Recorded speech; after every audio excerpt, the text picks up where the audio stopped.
I think, well, this is Nancy Guerra again, the Dean of the School of Social Ecology. While people are still logging on, let me tell you a little bit about ChangeMakers. So then when we officially start, we can get right to our presentation today.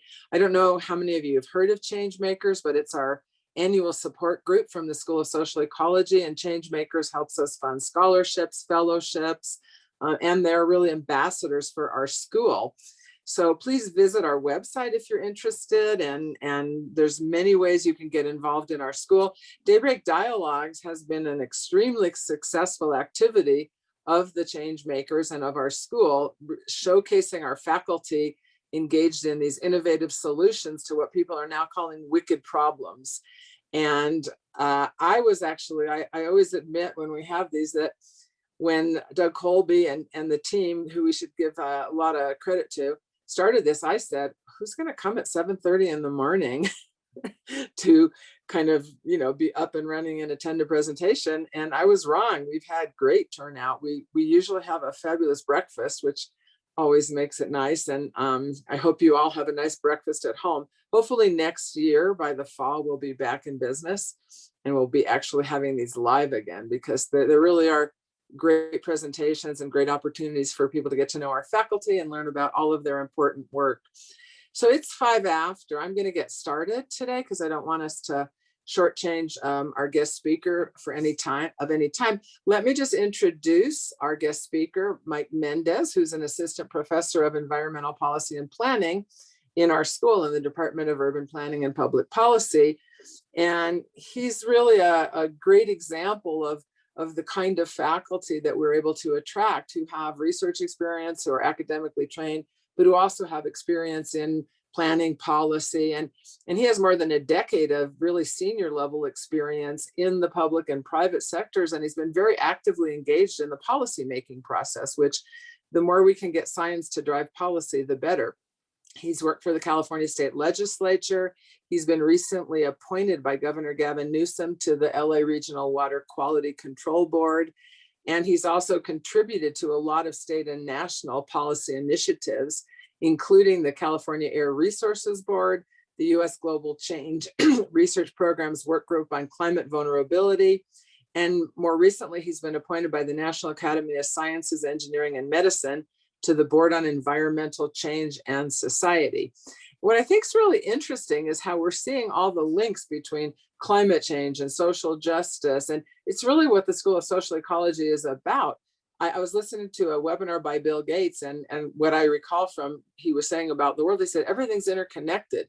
We can't think about climate without thinking about policy, without thinking about economics, without thinking about psychology. That's really what our school is about. And Michael is a great example of the kind of faculty and the kind of issues and the way we approach them. So without further ado, let's all welcome Mike Méndez as today's Daybreak Dialogue speaker.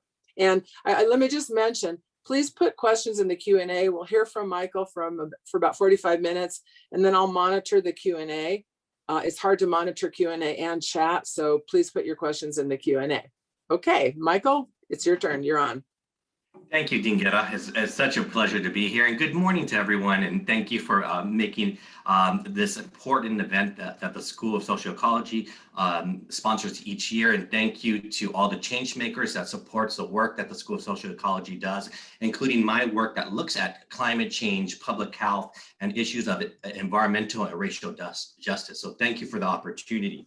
I'm going to be speaking about a couple things about climate change, particularly my new book, Climate Change from the Streets, How Conflict and Collaboration Strengthen the Environmental Justice Movement, which was published earlier last year by Yale University Press.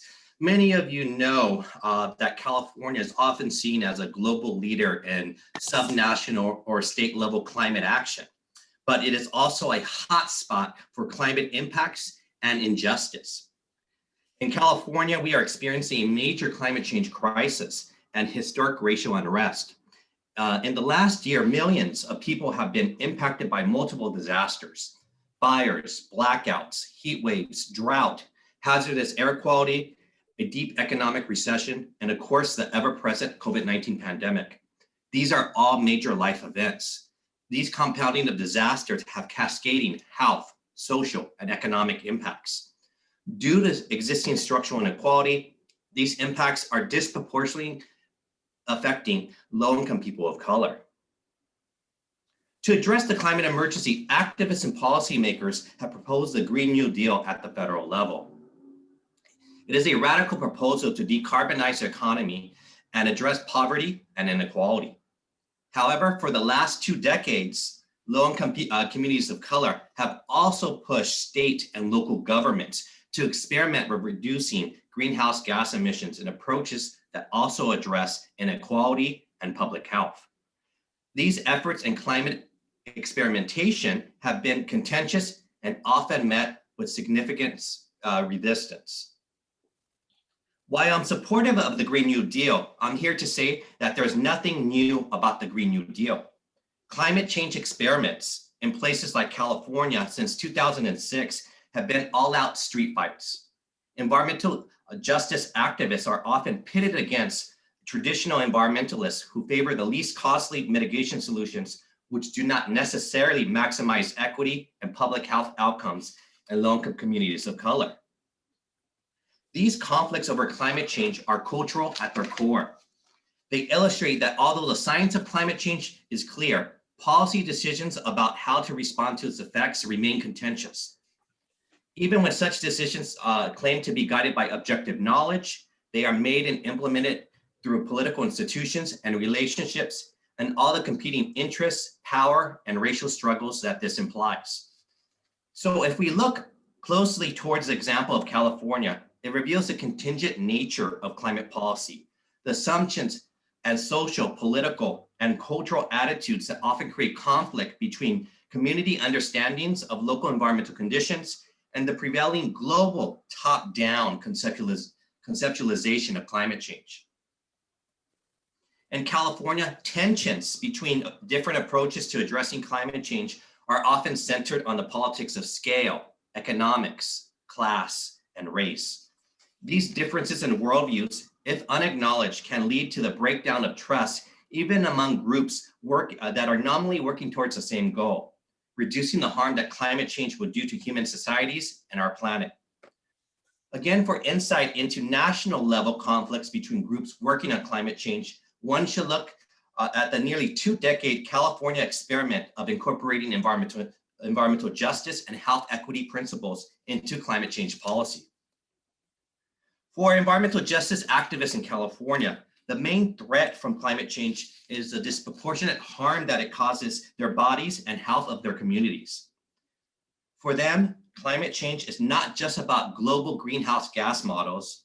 Rather, it is also about the opposing worldviews through which policy and science is seen. Yet California is still often seen as a homogeneous entity that uniformly values environmentalism and climate action. This image universalizes the idea of climate change and detaches it from its cultural settings.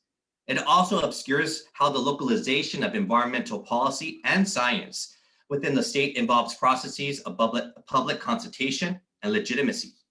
For example, there's this recent book that came out and was published by a major university press, and it was described as the definitive book on California's environmental history. It's a 300-page book that talks about historical to contemporary environmental policy in California. And an entire 300-page book, people of color are only mentioned twice and barely in passing as footnotes. So there's a traditional environmental narrative of California that facilitates the erasure of people of color and enacting comprehensive environmental policy and leadership. Therefore, I published my book, Climate Change from the Streets, with the explicit focus on people of color. My book foregrounds people, place, and power in the context of climate change and inequality. This research originated in my public policy work in California state legislature during a 15-year period. This provided me valuable insight into how the interactions of governments, businesses, and NGOs shape climate change policy. My research is further influenced by my experience growing up in Latino immigrant communities of Los Angeles that face multiple environmental threats. As a youth in places like Pacoima, Silmar, and Lakeview Terrace, I was surrounded by people resisting environmental racism, whether protesting the siting of landfills or organizing the demand of cleanup of toxic properties. They sought to understand how these situations originated, to develop alternatives, and to imagine new environmental futures. Therefore, this has focused my work and research on what the conceptualization of environmental justice and climate change has meant to activists, policymakers, experts, and scholars alike. Understanding this is important because the idea of environmental justice has been growing in scope beyond its initial application to the inequitable distributions of hazardous waste dumps in poor communities of color. My work analyzes the expansion of environmental justice policy discourse and the ways in which it has challenged definitions of nature and society. When I began this research project in California, I was struck by the lack of scholarship on the narratives of environmental justice in the context of climate change. The literature shows a real neglect of environmental justice groups' worldview and influence in the climate change policy arena. The lack of a narrative perspective is largely due to the fact that since the 1980s, environmental justice studies has sought to legitimize itself as an area of serious academic inquiry. The first generation of environmental justice scholars in general focused on causality and quantifying environmental inequality through the lens of race and class at a single scale. However, an emerging second generation of scholars has extended the field to incorporate a deeper consideration of critical theory and intersectionality, the ways in which gender, class, immigration status, and other human identities shape environmental justice struggles at multiple scales. This second generation has been dubbed critical environmental justice studies, and it focuses on 4 key questions that are important and central to my own work. The first question asks, how does intersectionality, that is multiple forms of difference, such as gender, sexuality, immigration status, race, and class. The second question, scale analyses of the causes and possible resolutions of environmental justice struggles. The third question asks, to what degree do state power and market systems entrench social inequality? And the fourth question, how can marginalized groups whose participation is indispensable to society shape sustainable and collective futures? Therefore, using this critical environmental justice study lens, the main argument in my book is for society to successfully resolve the phenomenon of climate change, critical attention must be placed on the human dimensions of climate policy making, such as local knowledge, culture, and history, and it should be done at multiple scales. Central to this argument is a demonstration that environmental protection and improving public health are uniquely linked, and maintaining that link is key to advancing future climate action policies. The case of California is particularly productive to analyze how the human dimensions of climate change and policy manifest. As the world's 5th largest economy and the only US state to implement a comprehensive program of regulatory and market-based mechanisms to reduce greenhouse gas emissions, California has consistently been at the forefront of broader national and global environmental experimentation. The state's cap and trade program, a central market-based mechanism for ensuring carbon emission reductions, is the 3rd largest in the world after the European Union and China. This program has been especially contentious in debates within California. Supporters emphasize its global reach and cost effectiveness, and detractors criticize its inequitable effects on specific local communities and demographic groups. California's prominence in climate change policy makes it an ideal place to investigate the dynamics of such disputes and their roots in differing climate change worldviews. My multi-sided ethnographic policy analysis weaves together an analysis of 3 interconnected case studies. The first looks at climate and public health activism in 2 heavily impacted communities of color, Richmond and Oakland, California. The second looks at conflict over state-level carbon trading and use of its revenue for investment in local communities most harmed by air pollution. This is the state capital in Sacramento. And the third, international and local implications forest conservation projects in the global south and Chiapas, Mexico, and Acla, Brazil, allowed under California's market-based climate change laws. This will be the case study I'll go into depth in a few minutes. These cases are combined to review the contested politics of the local, state, and transnational levels on which California makes climate change policy and takes action. Moreover, these interconnected case studies, I follow activists as they travel between geographies and policy scales. For example, activists in Richmond, California are confronted with the Chevron refinery, which is the largest oil refinery west of the Mississippi River. And that Chevron refinery also happens to be the single largest emitter of greenhouse gas emissions in the entire state of California. At the same time, it also it releases emissions that affects people's local health at a high rate, one of the highest rate in the state. And these activists understand that individuals working in Richmond, California cannot limit their advocacy and activism just at City Hall in Richmond, understanding that environmental justice is interconnected, and they have to jump policy scales to have effective change at the local scale. For example, they also simultaneously work in Richmond City Hall, and they also work in the state capitol in Sacramento, because California, again, has the third largest cap and trade program in the world. And California thinks about climate change at the global level, not at the neighborhood scale. And again, it has the third largest cap and trade system in the world and sees itself as a nation state. So they understand that they must also work in the state capitol to rescale California's climate change programs to focus at the neighborhood scale and carbon and local pollution reductions. At the same time, they also work simultaneously in global spaces such as the United Nations Conference of the Parties, because again, California sees itself as a nation state and has aspirations to link its cap and trade system to the global south and Mexico and Brazil in the form of what's called forest offset projects. And this potential linkage has created discord and conflict with some indigenous rights groups in Mexico and Brazil, who are now teaming up with environmental justice groups in California to oppose that program. Therefore, I have three aims of my multi-scalar research. The first goal is to demonstrate that public health and environmental justice perspectives can be central to successful climate change policy development and implementation. The second is to offer an interdisciplinary framework for theorizing the kinds of negotiations between scales and worldviews that are involved in the development of equitable climate change policy. And the third, provide a set of findings that activists can use to negotiate with governments that legitimizes their perspectives about the differential impact of climate change on disadvantaged communities. So a quick note on my methods before I go into the case study.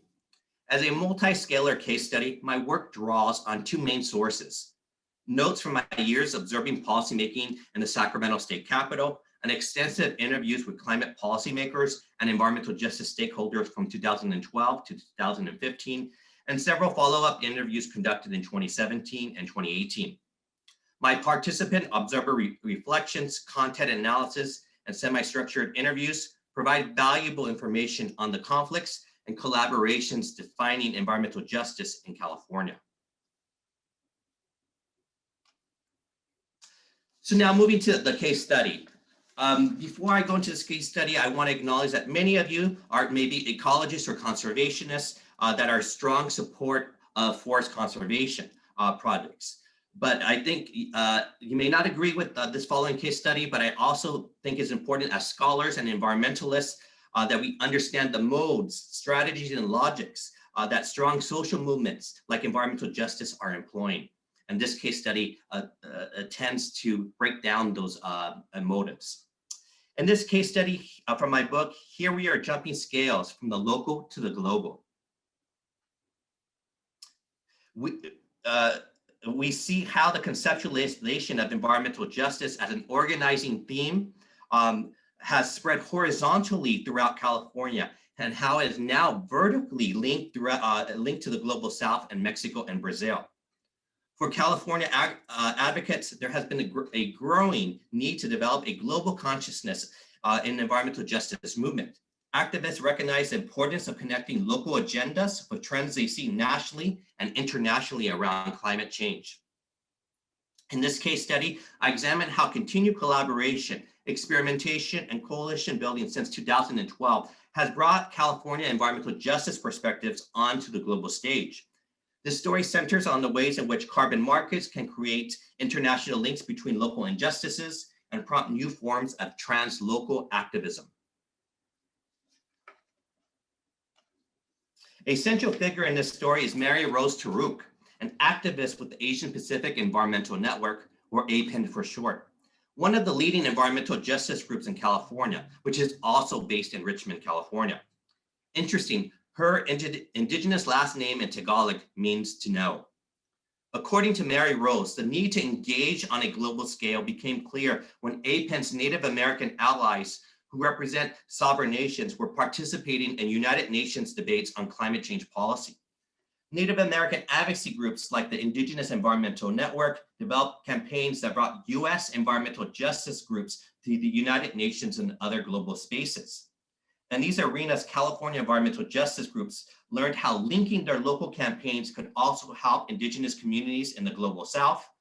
These interactions laid a strong foundation for a new translocal efforts when California attempted to link its cap and trade systems to Chiapas, Mexico, and Acre, Brazil through forest offset credits. Carbon offset credits allow California's polluting industries to pay someone else anywhere in the world to reduce their emissions by engaging in activities such as forest conservation. Forest offsets are also known as reducing emissions from deforestation and degradation, or RED for short. In other words, RED offsets allow pollution at home only if developing countries keep their forests in the ground and do not use their own natural resources. Polluting businesses in the United States are allowed to continue to pollute, most often in low-income communities of color like Richmond and Oakland, California.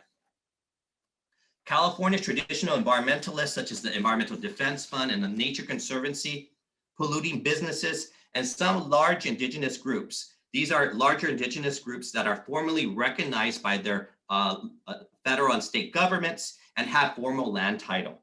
Support such forest offset projects because of cost effectiveness, ecological enhancements to tropical forests, and benefit sharing opportunities for indigenous communities. These groups stress the need to combat tropical deforestation, that is the cutting and burning of trees to convert land to grow crops, extract oil, or raise livestock. It is estimated that such activities account for more than 20% of the Earth's human-caused carbon emissions. Moreover, polluting industries support forest offsets in the global South because it is a significantly cheaper option for reducing carbon emissions when compared to US domestic mechanisms. For Mary Rose, for California environmental justice groups, that is, it seemed that RED likely would not address local air pollution. They foresaw increased emissions in disadvantaged neighborhoods. Smaller indigenous rights groups in Acre and Brazil, these are smaller groups again that are not recognized by their state and federal governments and do not have land title to their lands, argued that the new value of pristine forest reserves could motivate landowners to evict forest-based indigenous communities, especially in regions like Chiapas, where there is a long history of violent conflict over land rights. To them, RED could exacerbate local environmental problems and perpetuate historic injustices. Thus, in response, a new translocal coalition emerged between South and North social movements. Here again, we see how notions of environmental justice travel and are horizontally and vertically linked. This translocal coalition, moreover, argues for a systems thinking or a feedback loop approach in climate change policy. For example, they claim US imports of crude oil from the Amazon are driving the destruction of some of the rainforest ecosystem's most pristine areas and releasing large amounts of greenhouse gases. According to an Amazon Watch study, American refineries processed over 230,000 barrels of Amazon crude oil a day. And California represents a large majority, an average of 171,000 barrels, comprising 74% of all Amazon crude imports into the United States. To put this in perspective, what the processing of crude oil is doing from the embodied environmental and health impacts, Most recently, the Chevron refinery spilled over 600 gallons of crude oil into the San Francisco Bay Area on February 9th of this year. And the Chevron refinery has had multiple years of major fires that impacts people's health. There was, for example, the Chevron refinery sent 15,000 people to the hospital emergency rooms in 2012 with respiratory illnesses, bleeding, vomiting, and headaches. For Mary Rose, a hostile incident solidified her determination against red offsets and towards a systems thinking approach for climate change policy. At a 2010 United Nations meeting in Cancun, she was detained and tossed out of the climate negotiations for holding up a sign opposing carbon markets. She told me, quote, "You would think I would be afraid after that experience, but actually I was encouraged because to the right of me at the protest was the president of Bolivia, Evo Morales, and to the left of me were leaders of social movements from the Western Hemisphere, from the MST of Brazil and the Via Campesinas of Mexico. And in front of me were Native American brothers and sisters from the Indigenous Environmental Network who have been campaigning to end red forest offsets," end quote.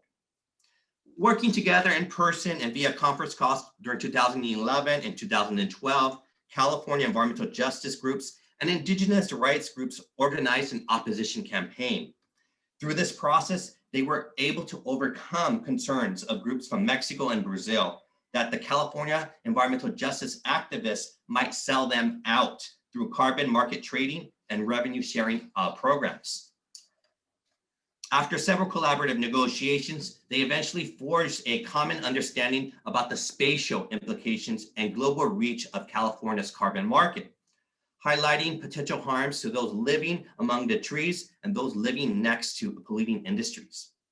This debate is so contentious because California has a third largest carbon market in the world. So the implication here is California is a global climate leader, and if California adopts red, others will follow.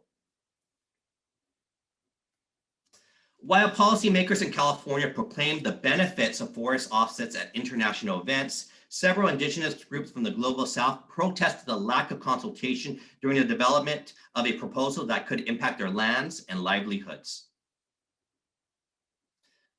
The first major global protest against California's carbon market occurred on September 26, 2012, where over 40 indigenous protesters from the Lancon jungle and members of international NGOs gathered outside of the governor's Climate and Forest Task Force meeting in Chiapas, Mexico.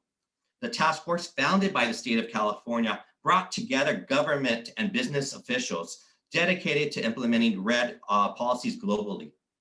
These individuals represented 16 local governments of 6 countries: Mexico, Brazil, Indonesia, United States, Peru, and Nigeria, that between them held 20% of the world's forest.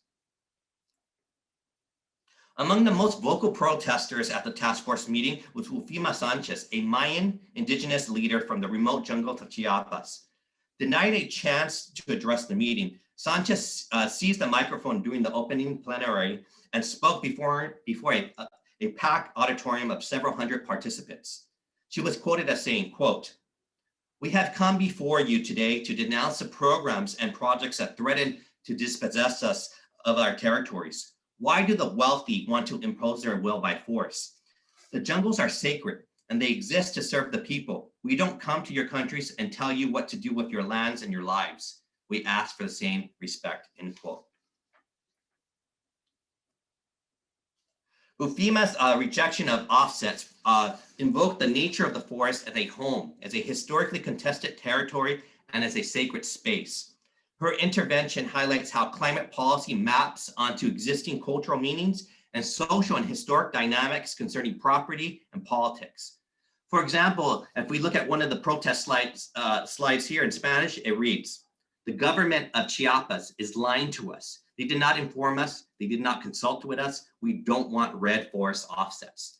So the implication here is that under international law, before you enter into a program or policy or adopt a program or policy that impacts indigenous people's lives and livelihoods, there has to be free, prior, and informed consent. And the allegation here is that free, prior, and informed consent did not occur with the state of California and the government of Chiapas. 3 weeks later, after the Forest Task Force meeting, an international delegation of indigenous leaders from Brazil, Mexico, and Ecuador traveled to Sacramento, California to register their opposition in person at the California Air Resources Board public hearing on October 18, 2012. The delegation was hosted by the Friends of the Earth and several California environmental justice organizations. While digital communications aided the development of a South-North exchange, activists understood that physical sites of assembly were still the most effective way to collectively express resistance and challenge the dominant power. California represented the locus of power, as it is the only local jurisdiction in the world considering red offsets. The presence of indigenous leaders alongside California environmental justice advocates, moreover, showcased a narrative of the potential South-North environmental injustice derived by California's global market-based climate solutions. In other words, it was a symbolic reminder of the spatial and human scale impacts of carbon markets. At the hearing, several indigenous rights advocates and indigenous leaders spoke in opposition to red offsets. For example, a public health advocate working directly in indigenous communities in Chiapas, Mexico, presented this brochure that the state of Chiapas distributed at the 2010 United Nations Conference of the Parties. And here, as you can see, it identifies that it has relocated 172 illegal groups to avoid deforestation. And the activists from Chiapas made the allegation here that while the state of Chiapas has not formally entered into an agreement with the state of California, but with the state of California, in anticipation of that linkage, Chiapas is already dispossessing indigenous groups from their ancestral lands in anticipation of that program and profits coming in from the forest offset programs. There was also indigenous leaders from Brazil. Ninawa, president of the Federation of Q People, also spoke in opposition. He was quoted as saying at the hearing, quote, "Indigenous people are feeling the effects of offset programs. They are restricting our way of life and our ability to have access to our traditional hunting, fishing, and gathering sites. So for this reason, we are urging you not to accept red offsets in your trading program." End quote. California environmental justice organizations also spoke in strong opposition. They were quoted as saying, quote, "We stand with our international brothers and sisters. We believe red programs are bad for communities internationally that are being decimated by the program and California communities that are not receiving the benefit from local pollution reduction," end quote. When the board hearing concluded, members of the Translocal Coalition continued their lobbying efforts at the state capitol. They met with legislative leaders and presented them with a letter signed by more than 30 California-based organizations opposing red. Following the Capitol Lobby Day, the coalition organized a no red tour throughout Northern California. Coalition members sought to educate the public about the effects of offset programs on people living in both industrialized and forest regions. The tour led to a larger policy discussion in the Capitol and news media over California's ability to monitor the integrity of international offsets in developing countries. For example, the legal scholar Alan Romo noted that any international offset program implemented in a developing country would depend on the host country or third parties for validation. Corruption at any stage, including initial reporting, verification, and monitoring, could undermine offset programs. Ramos' comments, influenced by the visibility of the Translocal Coalition, further raised concern with Capitol staff members. They told me that this included whether the state could monitor international offsets in the same manner as domestic ones. The state, unlike the federal government, lacks international authority to enforce provisions or intervene in another country's sovereignty. Several Capitol staff members further told me that the state should be cautious developing linkages where doing so could induce or exacerbate human rights violations in the global south. Moreover, there's discussion about can forest conservation preserve carbon for 100 years. Under IPCC and United Nations guidance around forest conservation projects, these trees that are used for forest conservation must be able to sequester carbon for at least 100 years. But with the changing climate and various other economic and political reasons, there's major challenges for creating these carbon sinks for 100 years. The first is wildfires are increasing in severity and frequency. The state of California has tried to calculate a buffer of 20% to account for wildfires, for trees burning during wildfires. But recently, the UC Berkeley College of Natural Resources did an analysis that shows that the burning of carbon offsets are happening at an unprecedented rate.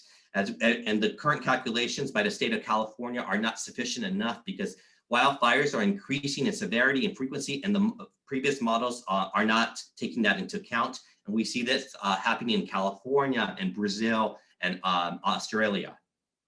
Other issues are drug cartels and political corruption. The Los Angeles Times recently did an investigative reporting about how drug cartels are taking over forest conservation reserves or protected forest areas to not to grow drugs, but actually to take over the avocado industry. And one ecologist, Mexican ecologist, who was a whistleblower, was quoted as saying, quote, "The worst case scenario is that they decide I'm making too much noise and they kill me," end quote. And then finally, it's economic and political uncertainty. For example, we know that the president of Brazil is not supportive of climate change programs. And then in 2019 fires, the fires that took over the Amazon, the president blamed actor Leonardo DiCaprio for paying someone to set these fires in the Amazon. At a red panel that I hosted in 2016, these questions also came up at the Yale School of Forestry. The California Air Resources Board member told the audience that regulators are often walking a fine line, balancing in-state political pressures with a goal of combating global climate change. He stated, "Are we trying to save California? Or are we trying to save the world?" And in some sense, the answer may be both. Flores identified international forest offsets as one of the most controversial issues facing the board. He added the Translocal Coalition has done a good job in highlighting the alleged negative aspects of offsets, which makes it more difficult to quickly approve the program. Throughout 2012, California environmental justice advocates and indigenous rights leaders demonstrated how powerful network coalitions could shape environmental narratives of carbon reductions. During the next 5 years, the Translocal Coalition helped stall momentum towards adoption of international forest offset programs. Most importantly, its protests created market and political uncertainty. Today, the issue continues to be contentious and unresolved in Sacramento. This form of translocal activism is consistent with Margaret Keck and Catherine Shishing's research on global human rights activism. What the authors term the boomerang pattern can be observed in the ways in which that NGOs in the global South work with similar domestic groups in the global North. In the case of translocal opposition to RED, indigenous groups in Chiapas and Acre protested their own government's state aid to stop the development of offset programs. However, due to the relative weakness of civil society in Mexico and Brazil, meant that the groups lacked sufficient power to influence their governments and could even become targets of repression themselves, a situation diagrammed as the blockage in the pattern. The groups therefore connected with California environmental justice organizations for help. The Global North organizations, in comparison, had greater freedom of action and benefited from stronger civil societies. Information sharing and collaboration between regions led California environmental justice groups to protest their government's State B to block the program. Therefore, under the boomerang model, California policymakers, perhaps not wanting to be viewed as adopting policies that could provoke human rights abuses abroad, began to slow down the process of approval of global forest offsets. Again, this issue has remained contentious and debated in Sacramento. Therefore, through their efforts, anti-red activists are challenging the worldviews that are considered valid within California's decision-making on climate change. The Translocal Coalition posed a fundamental question: who has the power to protect nature and humanity from the existential threat of climate change? The answer has emerged through various forms of conflict and collaboration. California's climate policy increasingly depends on the ways in which it incorporates marginalized voices from within the state and around the globe. So some key findings from this case study, a translocal anti-red coalition. The first is that distinct groups formed an anti-red campaign based on diverse worldviews and histories. The second is environmental injustice is interconnected. Environmental justice groups travel across geographies and scales to effectively address them. And there are spatial implications of carbon markets. The third is the coalition challenged state power in the North and the South, rejecting global structures that embedded environmental injustices within climate change solutions. And then the fourth, instead of only market-based climate solutions, environmental justice groups argued for more equitable alternatives. However, there's some key limitations and challenges to this translocal activism. The first is that there's unequal power dynamics between global North and global South activists. There's divergent perspectives and priorities among global South indigenous groups, US Native American tribes, and California environmental justice groups. As I mentioned earlier, not all indigenous groups in the global South oppose forest offsets. The larger indigenous groups that are recognized by their governments and have land title to their lands are in strong support of these projects because of revenue sharing opportunities. Also, US Native American tribes are largely supportive of this. The Yurok tribe, California's largest Native American tribe, happens to also be the largest developer of forest offset projects in the United States. And they're actively working with the Ford Foundation and other large indigenous groups throughout the world to try to implement the RED projects globally. A third limitation is that the state and market forces could co-opt this movement. They could essentially greenwash the RED offset program and include one or two measures and say they're addressing environmental justice and indigenous rights. And then finally, RED is an unresolved issue. There's difficulty sustaining local coalitions over time. As I mentioned before, this is unresolved, so it takes a lot of time, staff, resources, capacity, and funding to maintain these translocal coalitions. So what does this all mean? What are the broader implications of this case study and my book? Through my more than 10 years of research, I came to see this tension between different worldviews of climate change, those of scientists, mainstream environmental groups, and policymakers, and those of environmental justice advocates. While these worldviews are not absolute, they are a generalization of the dynamics I initially observed within California between 2006 and 2012. In the first worldview on the left, I generally saw one based on utilitarianism, efforts to develop climate change policy for the greatest good, for the greatest number. I call this worldview carbon reductionism, an adherence to cost effectiveness and market-based solutions focused on only reducing greenhouse gas emissions and without social equity and local health considerations for the most polluted communities. Under this worldview, my research generally observed governments being judged whether their policies are cost effective and benefit the majority. Conversely, on the right-hand side, environmental justice groups generally had a moral rights-based worldview. I dubbed their worldview climate change from the streets, a critical reevaluation of both the practice and politics of reducing carbon emissions. Their worldview considers social equity and argues that a utilitarianism approach ignores distinctions between people and the disproportionate impacts of climate change on low-income communities of color. My research observed the environmental justice worldview as participatory, embodied, and experimental. For example, under carbon reductionism, there's a strong emphasis only on greenhouse gas reduction potential, the cause of climate change. And this is often done and measured in tons of CO2 equivalent, because carbon is the most abundant greenhouse gas in the atmosphere. And under carbon reductionism, there's this strong scientific framing, detached expertise that only scientific experts, policymakers, large environmental groups are able to define the problem of climate change, gather the data around the problem, and enact solutions. And those solutions are often centered around cost effectiveness. How can we reduce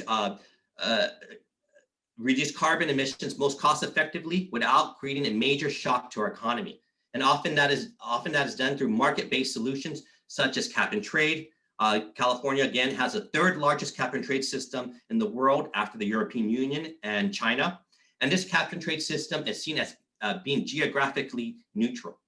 Since carbon emissions are global in nature, they mix uniformly in the global atmosphere and do not have local health impacts. It doesn't matter where you reduce carbon emissions so long as you reach that global reduction target. So you could do all your emissions reductions in wealthy communities such as Beverly Hills, or you can do them in low-income communities such as Compton or South Los Angeles. Again, it doesn't matter so long as you reach that global target. And in the early years, there was an emphasis in California only on mitigation and not adaptation, and not focusing that our climate is already changing, and we need to safeguard our communities from wildfires, heat waves, and other extreme weather events. So conversely, on the other side, climate change from the streets has a strong emphasis not just on reducing carbon emissions, but on co-benefit potential, multi-benefit policies, understanding that carbon emissions mainly come from the burning of fossil fuels. And those fossil fuels create carbon emissions, global emissions, but also create local emission, NOx, SOx, the precursors of smog that do stay at the neighborhood scale and does affect public health. And so here they ask for the having multi-benefit, co-benefit policies that focuses on multiple pollutants, ensures public health.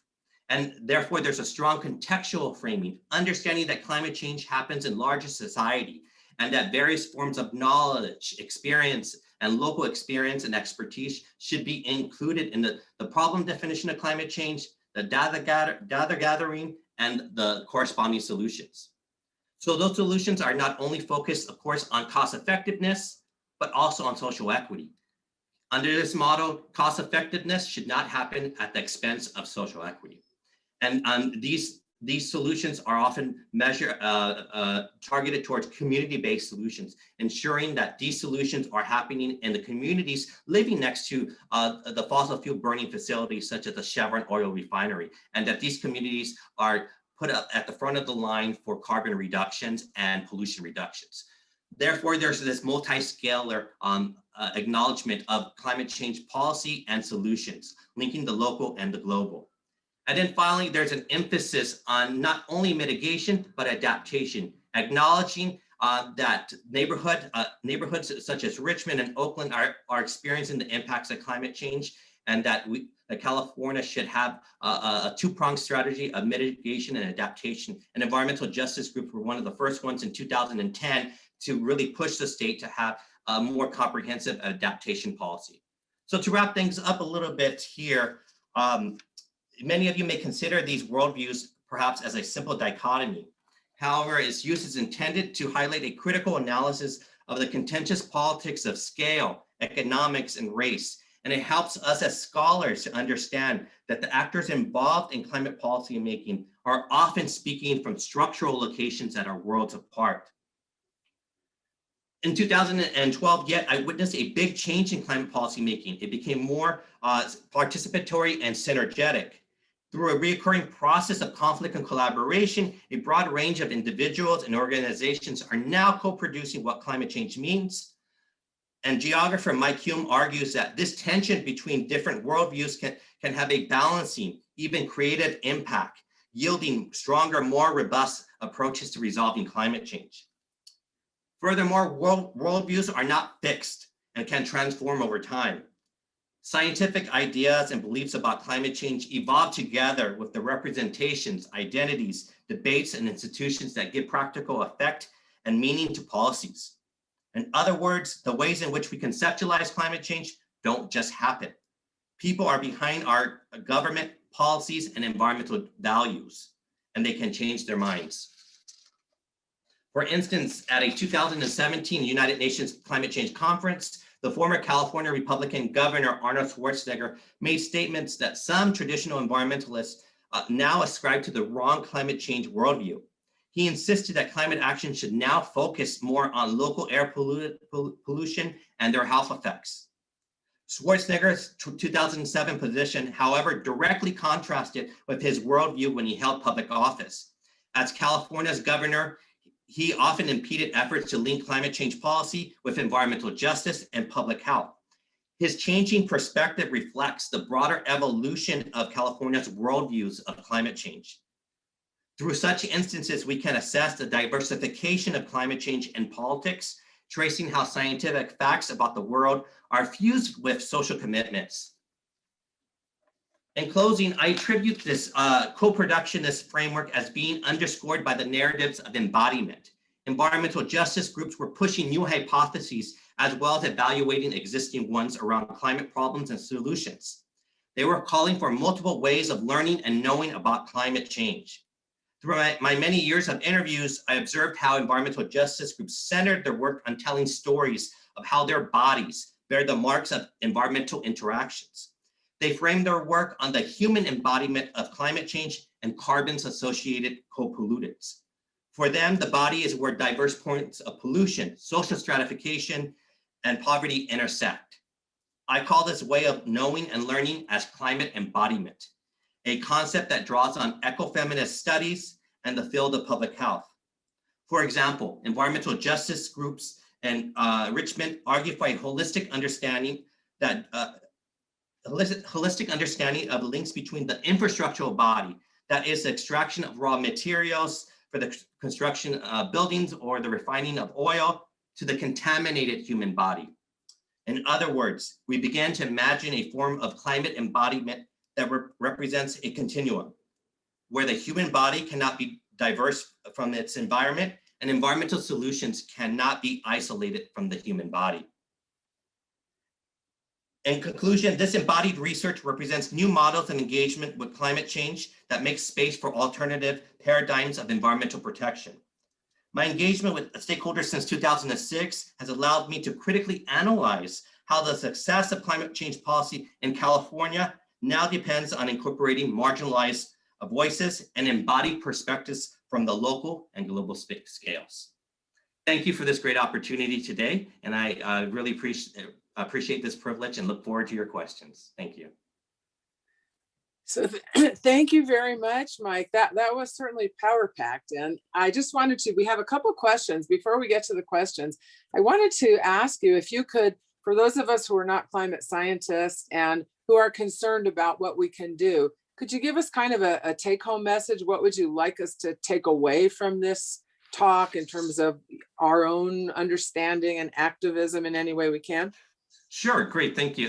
Thank you again. I think one of the key takeaways is understanding the powers of social movements, the powers of advocacy. These groups have really engaged in the data collecting, the research, and creating alternatives that will really create equitable outcomes in their communities. But the realization that understanding that you can have the best and the most scientifically robust analyses, but oftentimes they will not be implemented without some exercise of power and some utility and coalition building and ensuring that there's some political capacity and constituency that will help you with this. So again, the power of social movements, it not only getting the data, but also linking it up to the political process as well, and building up your constituencies.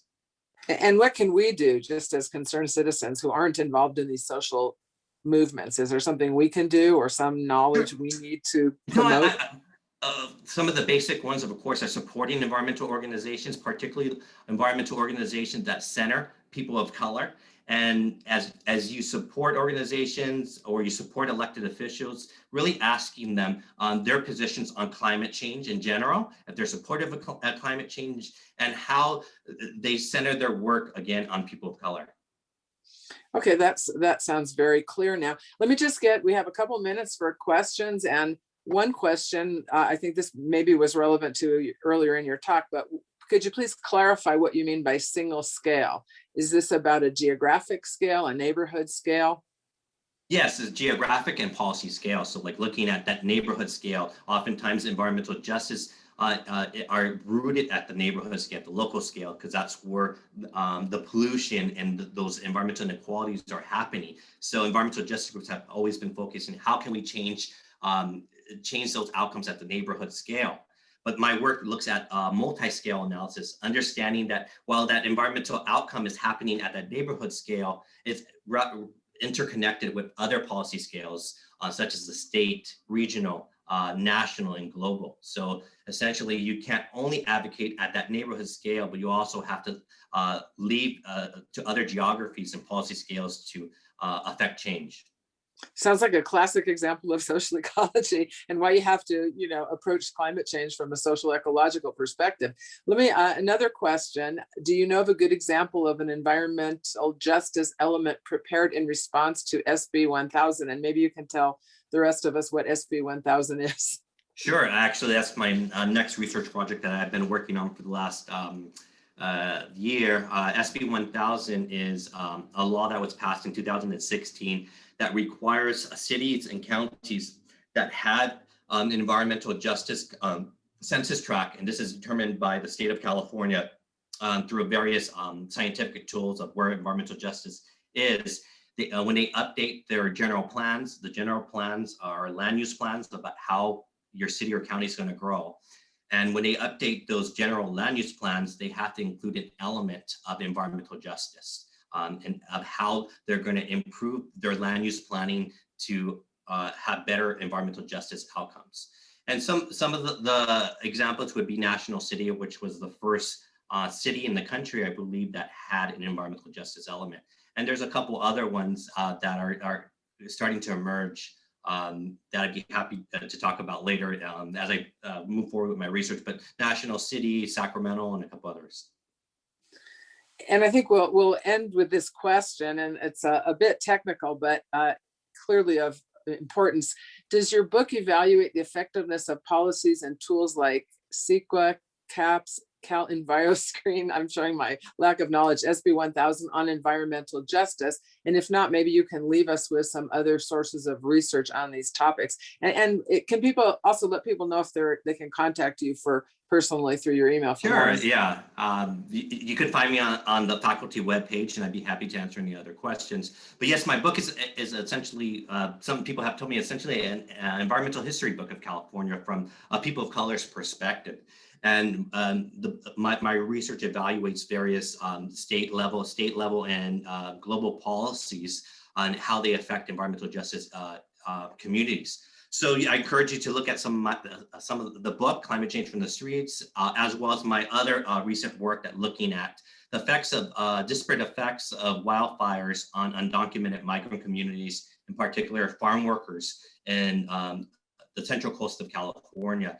And that really looks at disasters and climate adaptation and how disaster planning is rendering these communities invisible in the context of climate change and inequality.